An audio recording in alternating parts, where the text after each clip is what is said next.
I thought a good topic for a shit hits the fan video would be how to survive a chemical attack.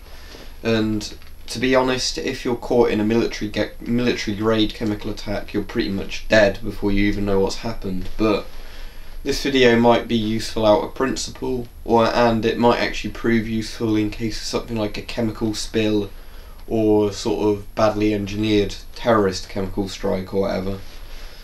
So, first things first, you want to try and close all the windows in your house. If you're not indoors, you need to try and get into cover as soon as possible. So yeah, you need to close all the windows. Ideally, if you have time, you want to pull all the curtains as well. Once that's done, you need to try and find the most secure room in the house that's furthest away from any windows and doors. In a lot of houses this will be a bit of a problem, so then you'll want to make windows first priority. If it's too close to a door, you'll just have to deal with it. Okay, now the important thing is that most chemical weapons will kill you from contact from inhalation. They'll get into your lungs and do damage there. Although things like nerve agents can also kill you from coming into contact with your skin. So what you want to do is minimise as much skin contact as possible with the chemical agents. And this is going to be a problem for a lot of people who don't own any NBC gear. I've got an East German chemical suit on, or the top half of one on at the moment.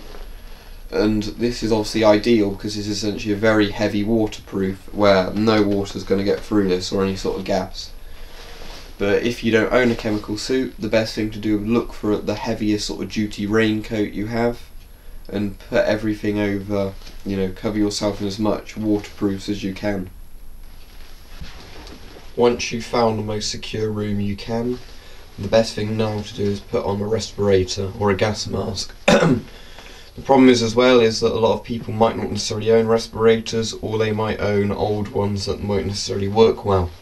But even these older ones will give you a better chance to survive than having no respirator at all. If you don't have a respirator, you can always put a cloth over your mouth and dampen it with water or some gas neutralising chemical. But the problem with this is that because there's so many types of gases you could encounter, a lot of the chemicals will only neutralise one gas. So that's why a gas mask filter works better. So you want to get the mask on.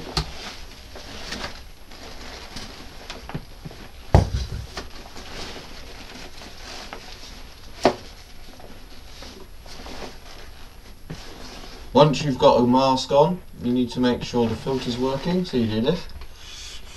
If the mask pressurises like that, it's worked.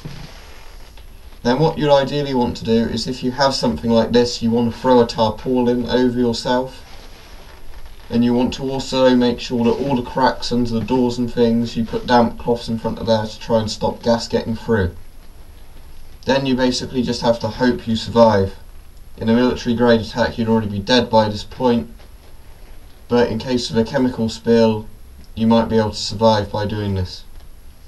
I hope that's been useful. Bye.